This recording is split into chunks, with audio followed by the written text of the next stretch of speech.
For the bottom flashing, we have another option. We're really excited about this actually, it's a great option. It's basically a corrugated lead which is painted black. It has butyl tape on the back of it, and the beauty of it is if you want to do the full installation and walk away, your roofers can then just lift that up and fix it after they've done their roofing.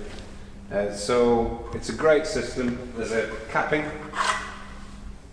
like this, there's joiner pieces, and there are corner pieces as well to hide everything.